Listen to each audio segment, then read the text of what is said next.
Joey's here to talk to us about her role as a delegate, as well as some up and coming things that are happening in AKC.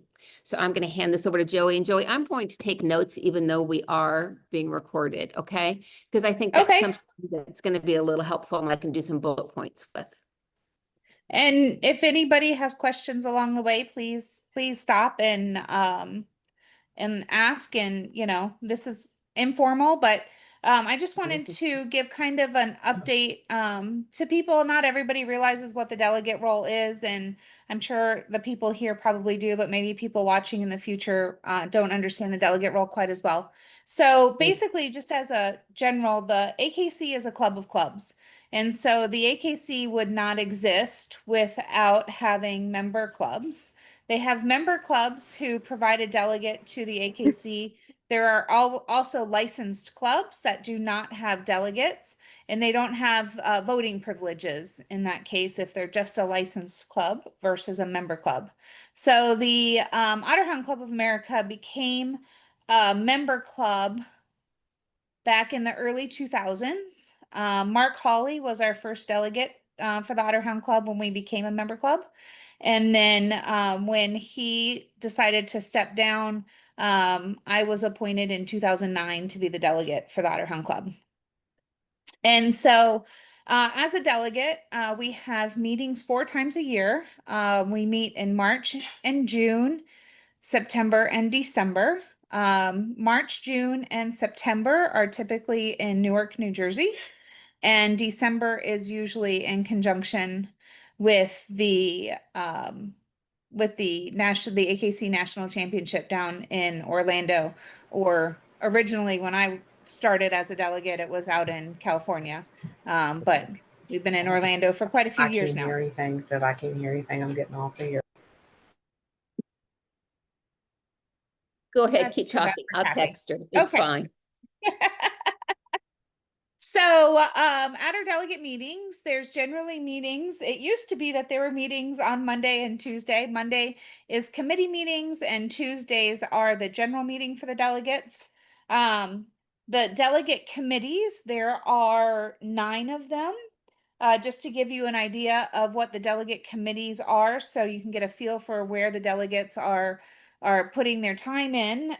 There is the Albury Committee, the Bylaws Committee, the Canine Health Committee, which I am a vice chair on, the Companion Events Committee, the Delegate Advocacy and Advancement Committee, Dog Show Rules Committee, Field Trial and Hunting Test Events, Herding, Earth Dog Coursing, and Scent Work Events, and then the Parent Club Committee. So as the delegate for the Otterhound Club, I am usually at the Canine Health Committee meeting, and then I try to go to the Parent Club Committee meeting as well. And then at the end of the day on Monday, there's a coordinating committee, which is where the chairs of each of the committees come together and just give a really brief recap of what they went over. But we always have meeting agendas ahead of time, and so we know who's going to be discussing what.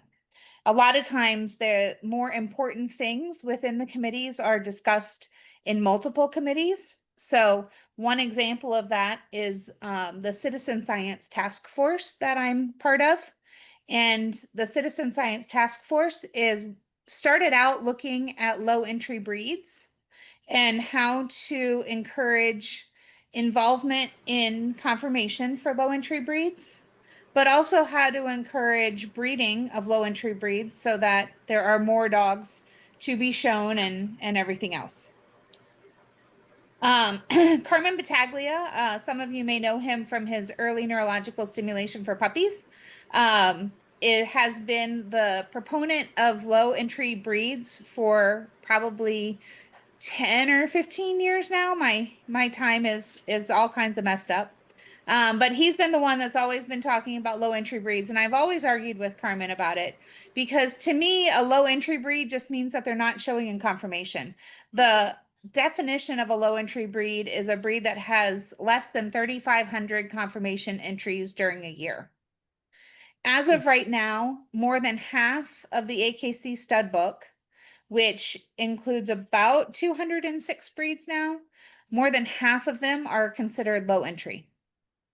But yeah, So there's a ton of low entry breeds, but the issue really is that entries are declining across the board.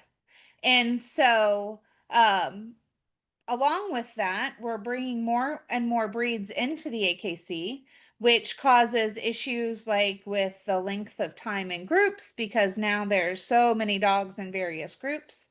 But the real issue is that a lot of a lot of the breeds that are being brought into the AKC are never making it out of low entry status. So in the last 10 years, 34 breeds. Let me just look at my notes to make sure that I'm not misspeaking here. So 106 of the 203 breeds are now low entry. And in 2022, 10 breeds registered 10 or fewer litters. In 2024, 21 breeds registered 10 or fewer litters. So that tells you across the AKC that people just aren't breeding as much. But of the low entry breeds, 3 of them in the past 10 years have made it out of low entry. So 3 of the new breeds, I shouldn't say low entry breeds, 3 of the breeds that have come into the AKC within the last 10 years, and of those, there are about 34 of them have actually made it out of being considered low entry. So the AKC side of things, we're doing something wrong when we're bringing all of these new breeds in and they're just not flourishing.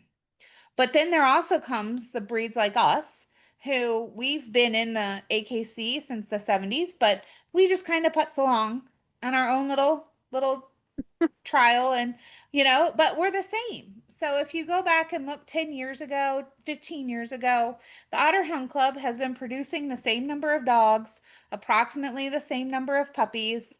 We show approximately the same number of dogs. And so we just kind of putz along on our own little tune. And, I don't consider that we're in any kind of danger, but there are many, many breeds that have started out really high and have fallen tremendously. So the Citizen Science Task Force is looking at how do we get people to breed more dogs? How do we bring new breeds into the AKC so that when they come in, they're more successful? How do we save clubs money? Because right now, clubs, if a new breed comes in, a club has to hire a judge for them. And the likelihood of that breed showing up at their show is very low, but they still have to spend the money to hire the judge for that breed. And people don't want to show to that judge because that judge has probably never put their hands on the breed. So how do we deal with judges' education for the new breeds? But I think that a lot of the stuff that we're talking about with the new breeds coming in also affects the breeds like ours, where we just don't have that many dogs out there. How many judges actually know our breed? How many judges have actually had their hands on their breed or done judges' education with our breed within a certain time frame? So the Citizen Science Task Force is working on all of those components. Yeah, go ahead, Cindy. Oh, you're on mute. You and I have talked about this, and to get people to come to judges education is really difficult. And especially when, if they apply for those 6 low entry breeds, they only have to go to 1 judge's education and they classify them as proficient. So what can we do in order to get them to come? I mean, do we, I've even asked someone, do we bribe them? Do we give them something if they come, just to get them there? But I did talk to our rep about this, and she said, well, they don't have to come.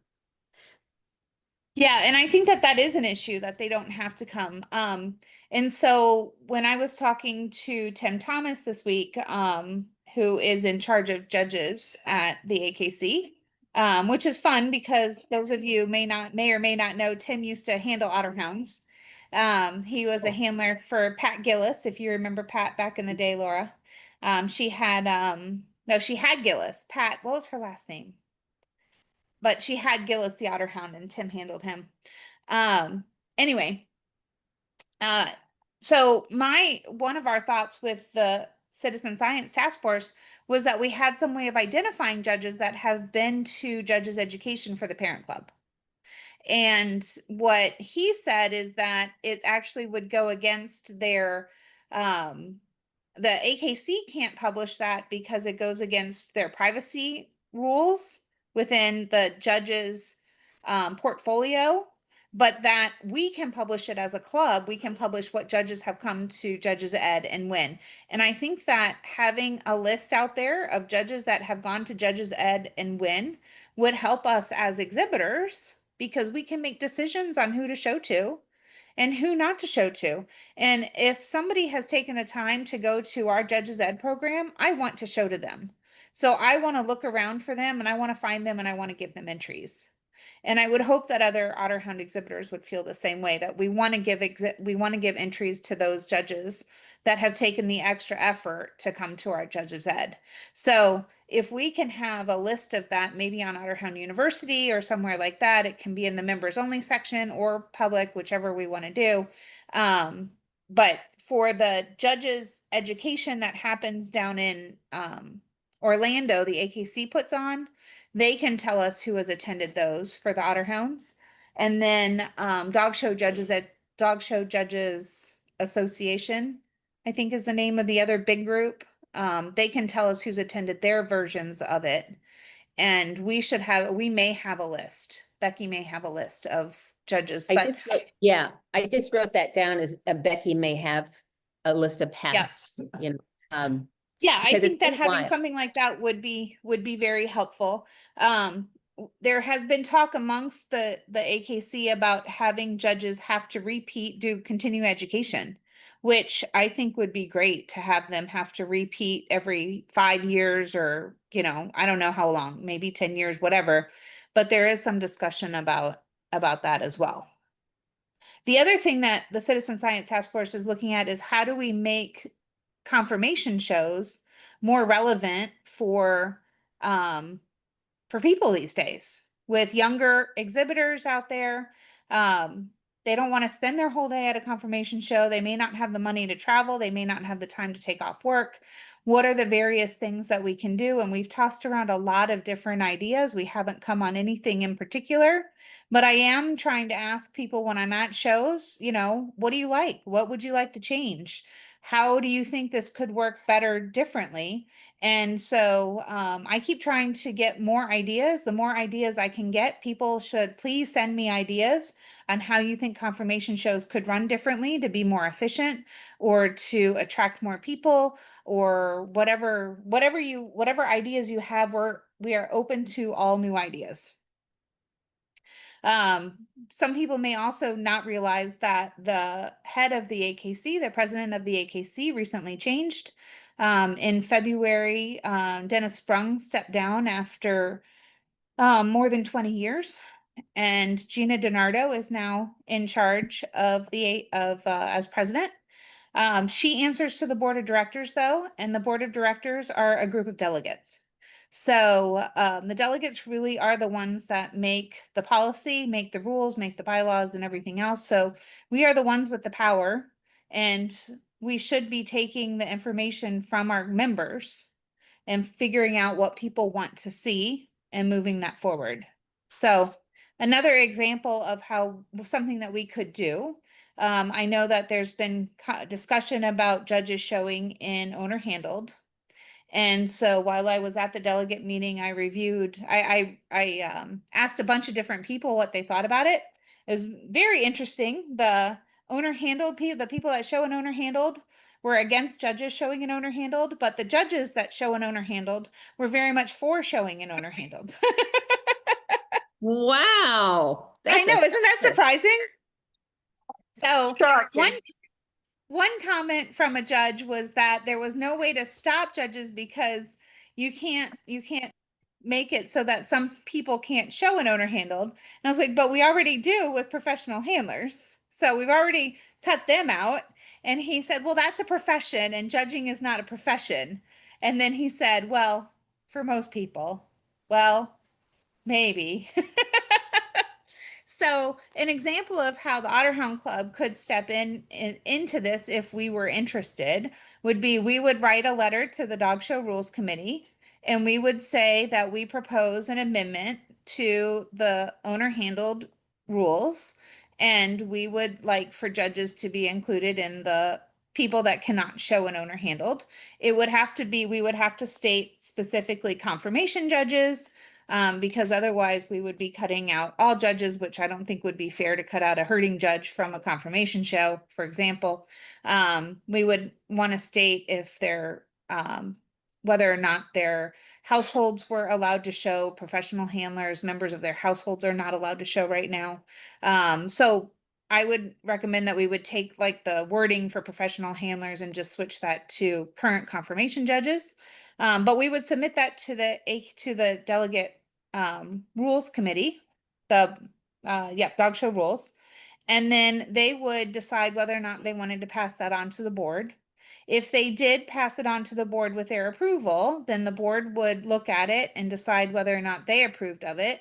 And then they would put it back to vote by the delegate body.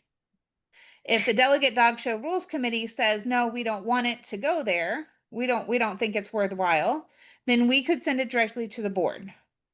And the board would look at it and say, does it have merit or not? If they said it does, it goes back to the delegate body. If they say it doesn't have merit, we can still request that it go to the delegate body for vote.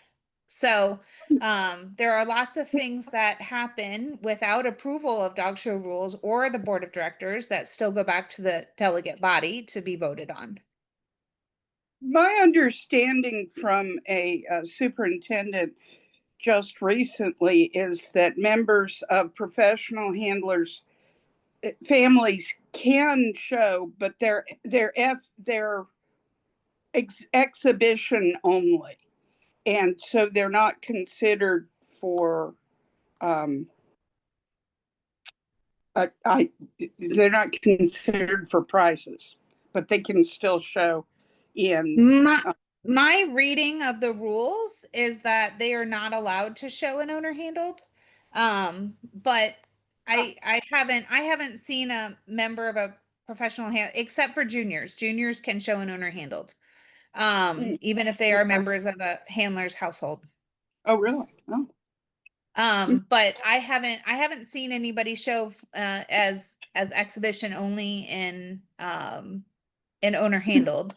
I have seen some situations where somebody may have co-owned with a judge or something, and they'll take the dog into the group ring, run it around once, and then leave, just to, because they can't be judged by that judge based on the rules. But I haven't seen that, so that may be very possible. But when I read the rules recently for owner handled, I didn't see anything about exhibition only. Yeah, well, it might be something we could consider if we were going to make, write a letter. We could consider, saying judges' families for exhibition only or something. Yeah. So People felt Joey, where do we find that letter? We would write it. I mean, I'm sorry, the one that is for the professional handlers, you said just kind of flip The that rules. around. So I would just take the rules for owner handled, and read the portion about it for the professional handler, and just flip that for judges. So let me hang on just a minute. I'll see if I can actually pull it up here.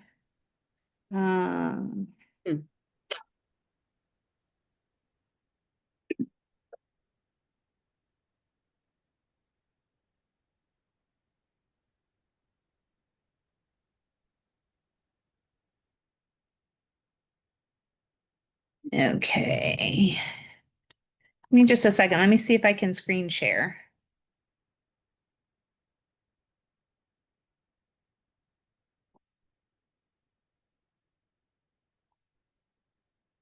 Okay, so these are the National Owner Handled Series rules.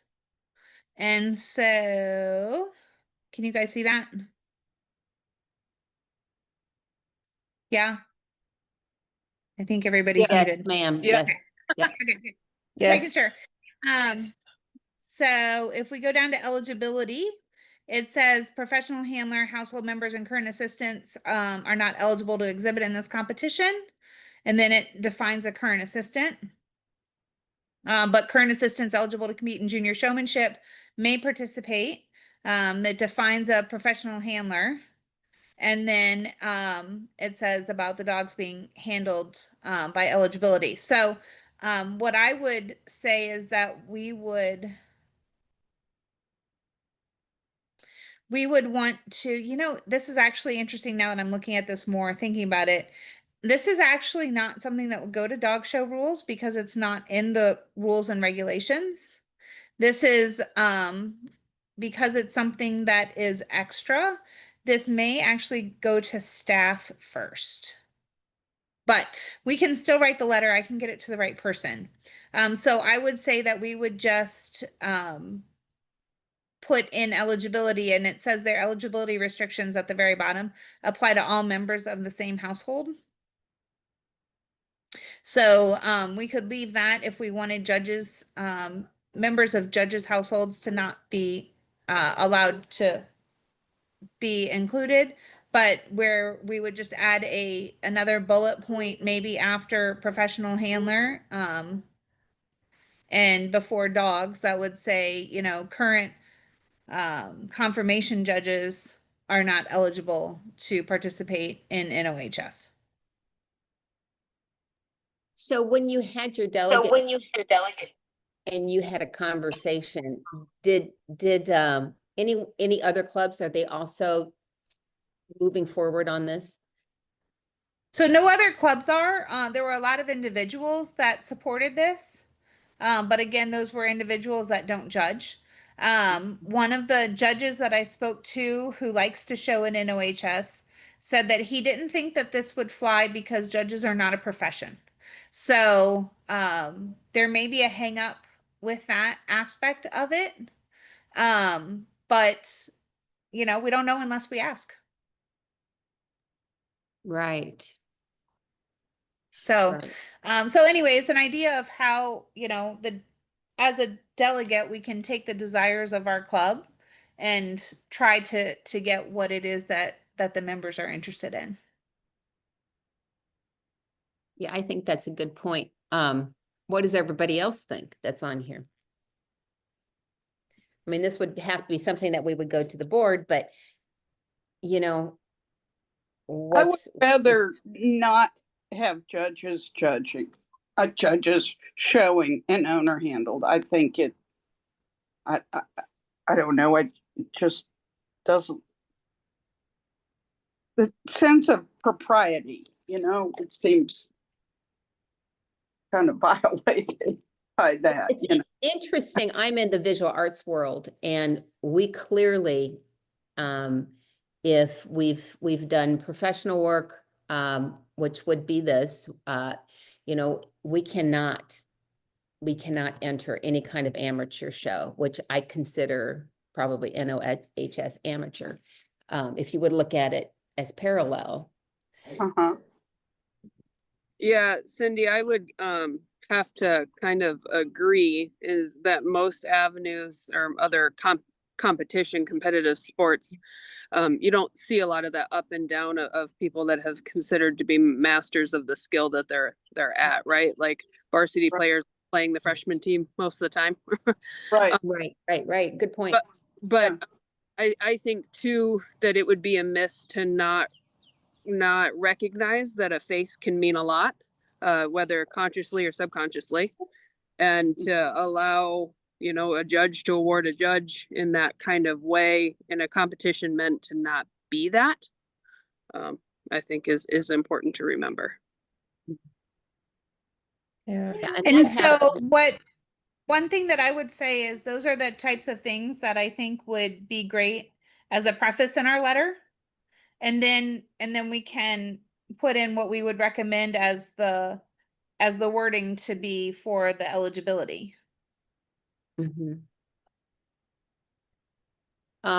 That happened, Katie, exactly what you were talking about, just I think a week and a half ago, and we were at Purina, and and it is an issue. I mean, anyways, people are really upset, and Joey knows that I've been kind of talking to different breeds and groups and what they would like to see AKC as we move forward, and that's one of their biggest frustrations is you know, they want to be able to show their dog, and that competition is being, in their eyes, is being a little bit miffed there. And it's, I mean, again, it's happening in all breeds, in all groups.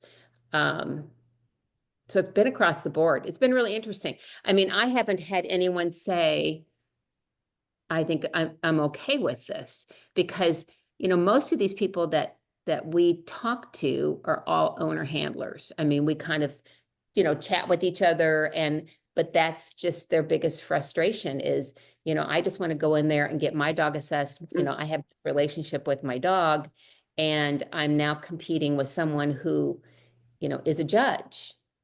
And, Mhm. you know, it's just that, you know, it also puts the judge that is assessing in a bad situation, because it's like, well, I'm not going to put your dog up.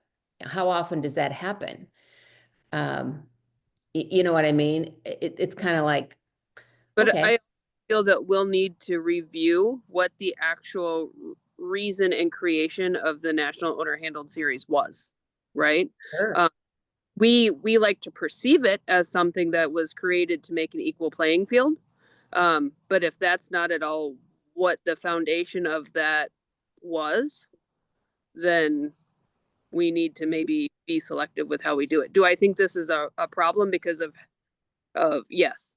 Do I agree that I don't want them in there, but if this was not created for that, Right. then we have to make sure we're not attacking something that isn't there to be readdressed. Does that make sense? Sure. I don't Joey, know, but So you're I'm gonna Yeah. share again real quick because it actually has the purpose of the owner handled series right here at the very top. So good. so it says the purpose of the owner handled series is to recognize and showcase the quality dogs being exhibited by owner handlers and to provide a venue for owner handlers to compete against their peers. The determination of the awards of the AKC National Owner Handled Series is based solely on the quality of the entry. The owner handler's handling ability is not of consideration. there you go to compete against your peers. So Mhm. sorry, the cat. I would say that judges competing against a judge would not be considered my peer. Yeah, Right. exactly. So the judges, however, that do compete in it, and not all judges do, but the judges Right. that do take their breeder owner handler position very seriously. Oh yeah. So they think that they should be able to showcase that, you know, these are breeder owner handled dogs, which I can appreciate, but I do think that having their faces in the ring potentially could skew somebody's opinion. So, Right. you know, I can kind of see both sides, but it almost makes me wonder if there should be, you know, we should encourage them if there were a breeder owner handled series versus just an owner handled series. Like I could see that a little bit better. But I don't know if that's they're certainly not going to start another one because clubs are already Mhm. hesitant about adding more things. Well, But Joey, what do you feel about the promotion more of the whole medallion thing of like the extra recognition if you breed or owner handle your dog all the way to the championship? Some sort of extra recognition through the titling program rather than a separate competition. so they just started that, and I think that that's great. Yeah. I was just trying to And recognize those folks without. I think the problem is that you know you get your medallion and it sits in your house. Right. And it's not something that, you know, people see every weekend when you're out showing your dogs. Correct. So, you know, if that's to me, the recognition through the program is more of a personal Mhm. recognition than it is something where you're showing other people the quality that you're breeding. I thought it was interesting. We were grooming next to a gentleman, and he is a professional handler. And he is also a breeder. And so he is not allowed, he was telling us he is not allowed this is what he said, not allowed to enter bred by and take his dog in as bred by because he's a professional handler. So if that's the case, you know, That then is that is not the case. That is, okay. I was Yeah. about to say, "Ooh, I'm boy." just telling you what he said to me, said Ron and I, Yeah. so, okay. Yeah. Well, scratch that. Everybody that's listening, scratch that. I was about Uh, to say, That's okay though, because people have different ideas on what is allowed and what isn't, and don't always look at the rules. So hang on just a minute.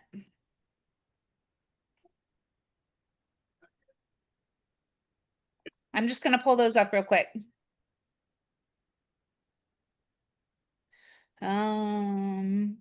Give me a second.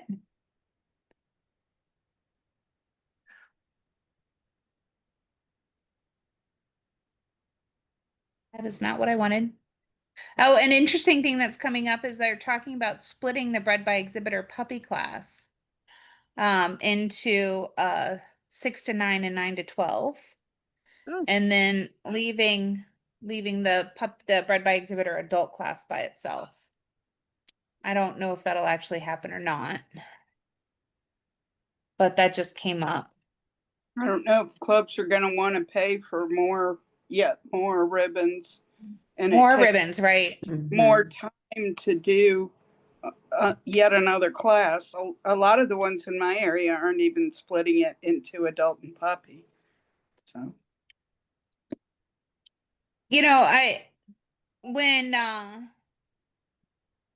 when it came up that they were gonna split it, I did not realize it was gonna be adult and puppy. I thought that they were gonna offer, so that you could show, say, if you had two litter mates, you could show them in each of the bred by classes. But that was not how it turned out. No. Much to my surprise. So let me just find classes here.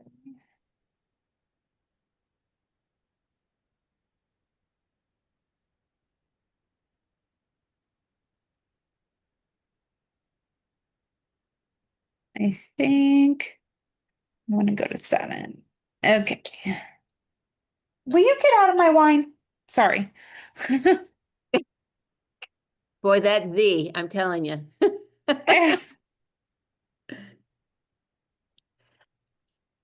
Okay, so bred by exhibitor, puppy class, 12 to 18, novice, amateur, owner handled.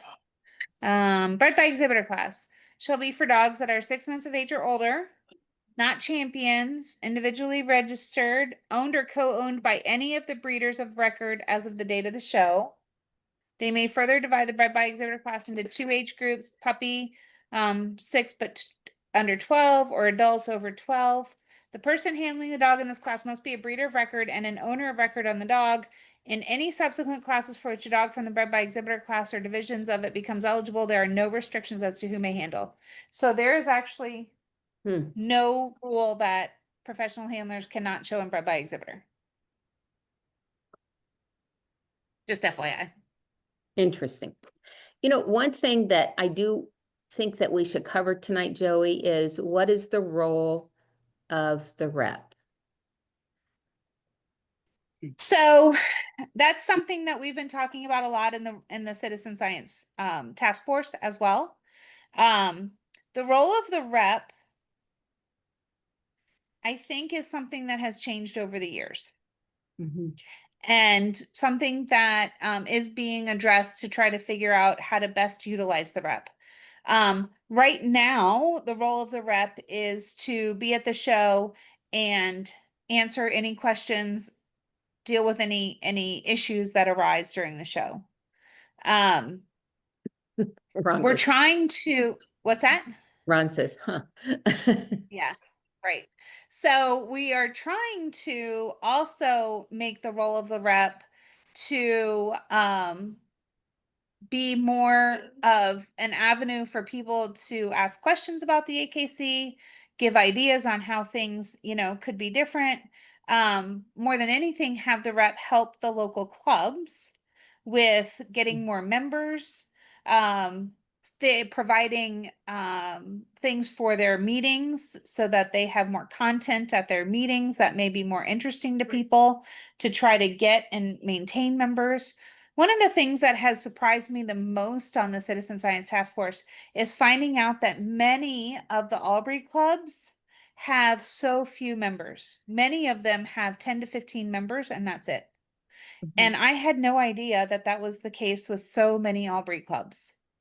But really the majority of the clubs are aging out and they need to find younger members. And so they're talking about trying to use the reps to help that happen as well. I think that's a great idea. We have a local club that has, I think it's 6 or 9 members that's in a neighboring city. And they try to put on a show and they try, and it's impossible. And they're older. Yeah. So, and I think that is, the case. I mean, we had a meeting the other night for our local club and we're starting to get younger people in, which is great. But, you look around, take those people out and these people have all been in this club for 50 some years. I mean, a long time. So I'll So add to that. So I will be a guilty party here. I mean, I've been with you guys now like almost 11 years, but I have never joined my local kennel club. And I'll tell you why I haven't is because the shows, especially when I first started working out of college, were all the local shows. And I was told that if you're a member of the kennel club, you're expected to work the show, not exhibit at the show. And I was just trying to go to all the local shows that I could. And so like the cost of everything and if I don't have to pay for a hotel room, then it's cheaper. You know what I mean? Like they'd all kind of added up. So I can say I'm part of that guilty party of the young people not joining up. Well, Katie, I'm not a young person and I've never joined an Albury club either. My reasoning is because, 30 years now in the sport, as the delegate for a long time, I have mentioned in delegate meetings that I have never had a club ask me to join. And even though there were 5 delegates from Albury clubs in my area that are all close friends of mine sitting in the room when I said that, still not one of them came up to me and said, hey, why don't you come to our next meeting? Hey, why don't you consider, And so in my area, I feel like the Albury clubs just don't want to have new members. There's never anything at the shows that say, come join us. And so I'm just as guilty as you are, Katie, for not having joined anything. But I will say that I'm really pushing Evan and Conrad and myself to all join. And we'll probably end up joining different clubs because we live far enough apart that it would be easier to be with different clubs. But I think that everybody should be joining the Albury clubs just to help support for purposes of putting on shows and keeping shows going in our areas.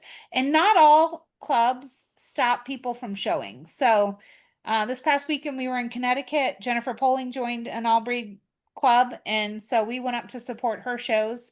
And she worked the shows, but we were still allowed to show her dog. So it really just depends on the club as to what they allow and what they don't allow. we used to allow it. Then they passed a motion that said we were not going to allow it unless if you had a professional handler show your dog, that would be fine on your day, but you couldn't show the dog. And so then I was able to go to that meeting and asked if they could discuss that. And then that was pushed back. And so now it doesn't matter. I mean, anyone can join. But it was interesting the other night at the meeting because we were talking about, I said, if we did a Zoom meeting, we would get more members to come. And somebody actually said, which is just kind of piggybacking what you were saying, we don't want any new members. This is fine. Yeah. And so, I do think that the next time we go, I'm going to talk about being more inclusive instead of exclusive, because I do think clubs are like that. It's very short-sighted. And one of the interesting things that we're talking about in the delegate meetings as well is that for strategic planning for clubs, And particularly the delegate from the Olympia Kennel Club in Washington State is sharing with us as they're going through their strategic plan and sharing the template for the strategic plan. So I'm happy to share that with Otter Home Club if you guys want to do a strategic plan. I think it's a great idea to do a strategic plan. But one of the things in his club is that over 50% of the members were over 70 years old. And so one of the key performance indicators for them that they're going to use with their strategic plan is to try to lower the average age of their membership. And so I think that that's just something that, you know, really all clubs should be thinking about and striving for, because otherwise, if, you know, once we all age out, what's going to happen? You know, where's the Exactly. AKC going to be? Where are purebred dogs going to be? What's going to happen in the long run? And we think a lot about the AKC and showing our dogs, and we do this for fun, and we do this to evaluate breeding stock. But really it's about purebred dogs. And it's about having purebred dogs and keeping purebred dogs in the future, and all of the good things that the AKC does with the money that they have, because it is a nonprofit. The money they put into AKC Reunite that makes trailers for disaster programs, the money that they put into the Canine Health Foundation, where they're coming up with health studies for all dogs, the money that they're putting into the purebred preservation bank. You know, we have our own, but they're trying to have something for when breeds become extinct, which is going to happen at the rate that we're going at. And so I think then, you know, with the government relations side of things and keeping us abreast of the legislation that's happening across the country and all of the bad things that are happening for purebred dogs and breeders of purebred dogs and owners of purebred dogs. There's so much good that the AKC does that it would be a real shame to lose that. And I think a lot of us, when we're showing every weekend, we get a negative thought in our heads about the AKC. I know a lot of people out there in the exhibitor world will think negative things about how what the AKC is doing, but I think it's really important. And I think that Gina DiNardo now as president is going to be pushing the positive things more. I think that it's been a long time that the AKC has not had its good things pushed out in front of it. And I think it's important that nobody loses sight of all of the good things that the AKC does. Would you be willing to share with us some of her goals that she has for AKC? This would be Gina. I would love to share them with you if I had them. She basically she's had one conversation now with the delegate body as a whole. And that was at the delegate meeting with her president's report. And the main thing that she said there is that she wants to make sure that the AKC is looked at as the go-to for all dog things. But how we're going to get there, she did not share. Okay. But the AKC did just support, I was showing this to Lorenzo earlier tonight. I have no idea what to do with it. The Army has their 250th anniversary. And the AKC went down to Fort Stewart in Georgia and did a whole bunch of dog events down at Fort Stewart. They provided the 3rd Infantry Division with a bulldog so that they have another mascot again. And all of that's going to be broadcast starting on Saturday, June 14th on ESPN2. They're going to be doing AKC Fastest Dogs from down there, and they're just, supporting the troops and supporting the Army and, the things like that I hope will start to get more positive feelings for the AKC out there in the public. Good. Okay, does anyone have any questions for Joey while we're on here? Or any ideas that she can take with her? Yeah. Time I So think of something, I send it to Joey. I really like this idea of the action plan of like what is the foundation. Sorry, dog just jumped off me. What is the foundation or like the reason that the clubs are maybe not as successful as they once were, and how you said that the median age was like 75. Yeah. So kind of I've shared this with Cindy, is I belong to the local community art organization, and they talk about how they're failing all the time. And I bring in an idea. I guess they have a formal dinner every year. And I was like, have you ever thought about hiring some food trucks to pull up here and attract the community and the actual like local kids and local artists? And they're like, well, you've never seen the bouquets that I make for the tables. Okay, not the same, right? Like we aren't Right. the same language. So I think that would be super like essential to make those action plans. It would almost be interesting if every club was required to like, what is Yeah. one thing, one objective that your club needs to improve, and to really see what that data would show us of what every club kind of identifies as their biggest struggle. It was a while ago, AKC asked us, I believe, Joey, to come up with 5 or 6 ideas on where we can, where AKC can, our biggest struggle, one of our biggest struggles is apathy, people not wanting to get involved. They want to join a club, but not get involved. And maybe they don't have that skill, or they don't want to they want someone to ask them, but that was really interesting. That was the first time I'd ever seen that they are kind of knocking on our door saying, what can we do? Yeah, I think that there's definitely understanding within the AKC that clubs need help. And not every club is open to receiving the help. But we're hoping, I think, that if we can show how the AKC can help some clubs, then maybe another club might see that and say, oh, they helped our neighbor down the street. And so maybe we can be more open. Maybe we can be more accepting of new members. But it's very interesting to me to hear the things from other parent clubs as well. Like the Poodle Club of America, basically you have to die and will your 3 firstborn children to join the Poodle Club of America. Like I think that they have less than 100 members in the Poodle Club of America. That's for all 3 sizes of poodles.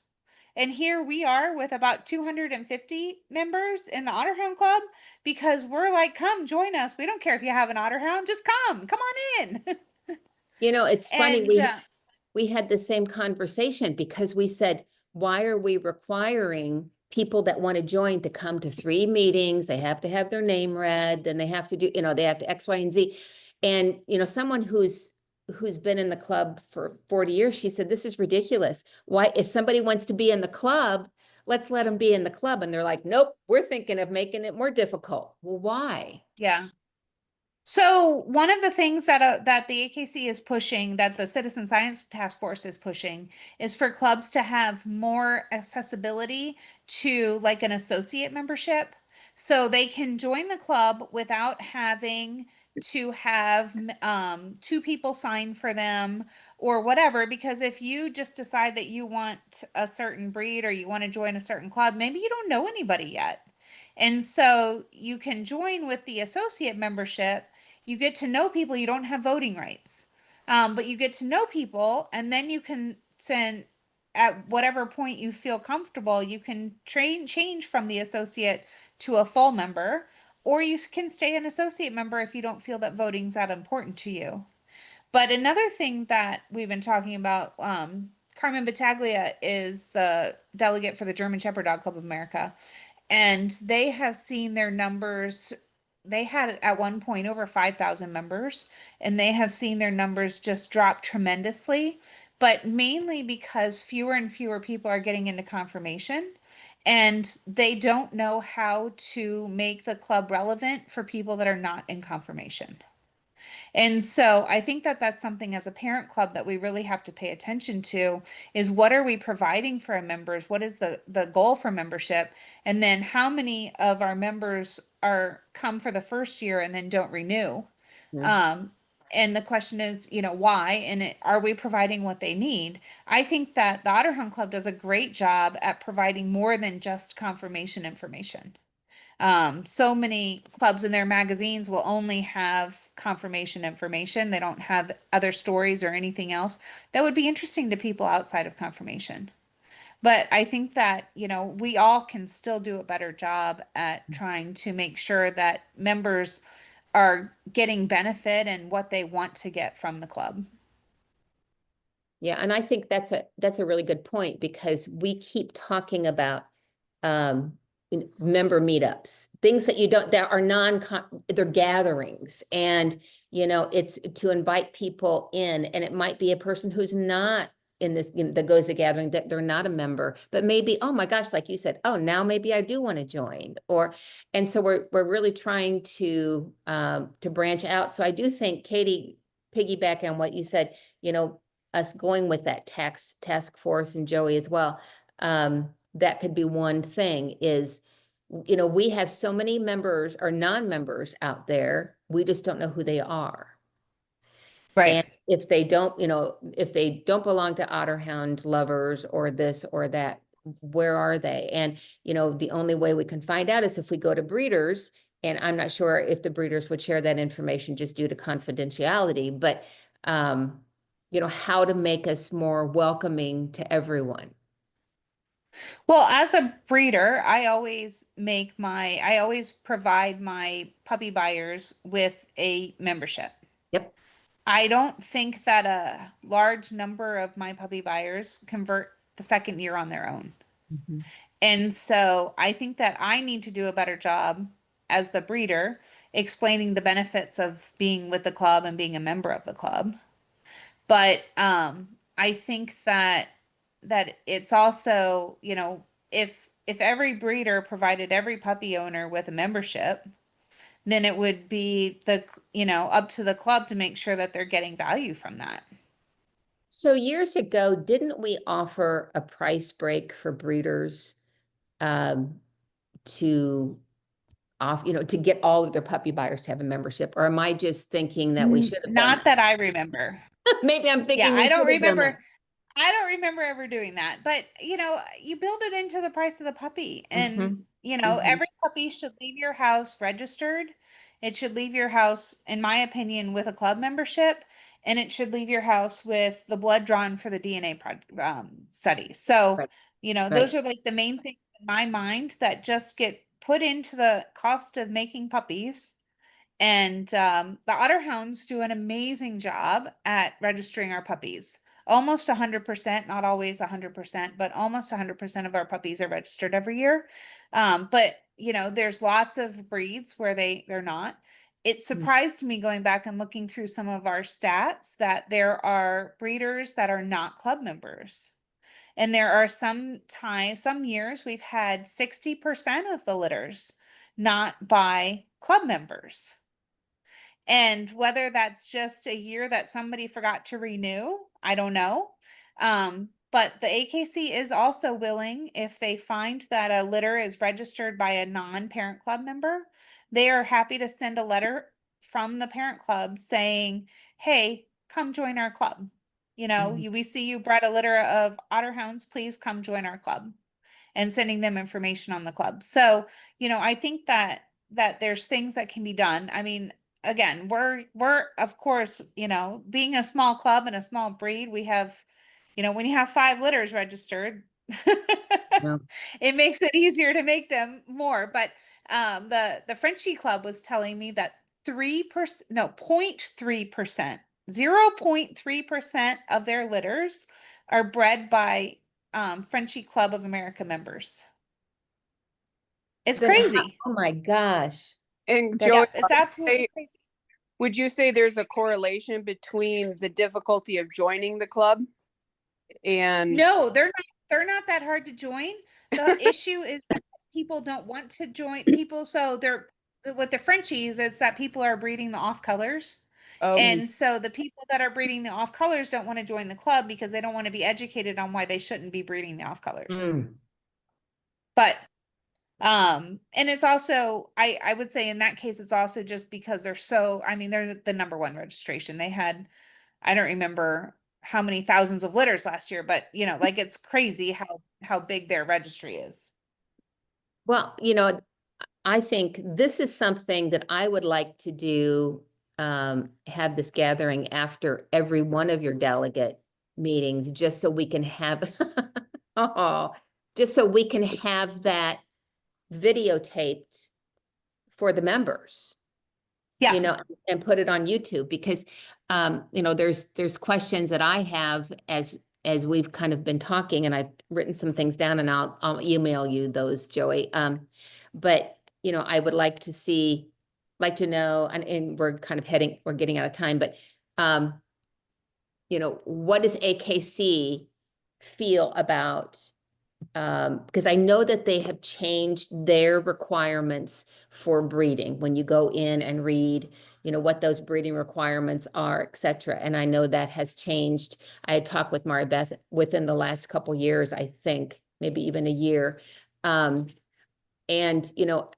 that is what was the reason for that change, due to the fact that many times these puppies are not registered. And how do you control, health testing and all of this stuff? I mean, so we can chat about that, and I don't want to take too much time, because that's an open, I mean, that can be a long conversation, but, Yeah.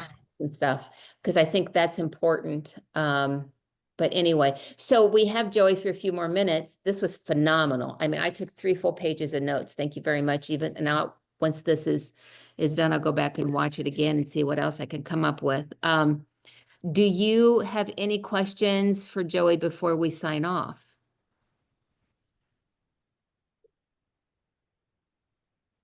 No? Okay. Dawn is out and about always at shows. She's everywhere because she stewards as well as shows. And so that gives her, and then does other things. Yeah. And so that's another conversation that I would like to have, is how to pump up all of the working dogs, agility, and they've got so many new things now. Right.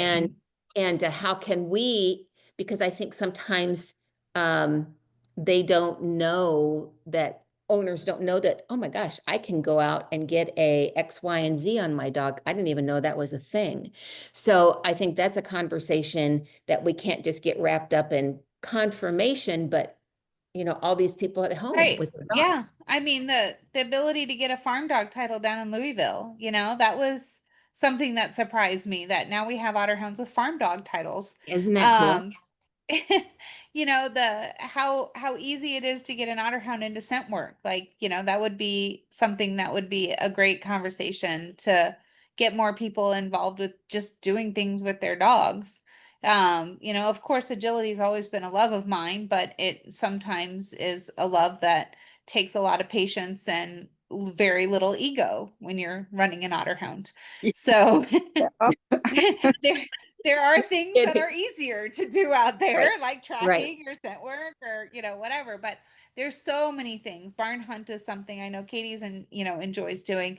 There's so many things that our dogs are so good at, and our dogs just are happy to do anything, that I think it's Katie, really important that we talk about that.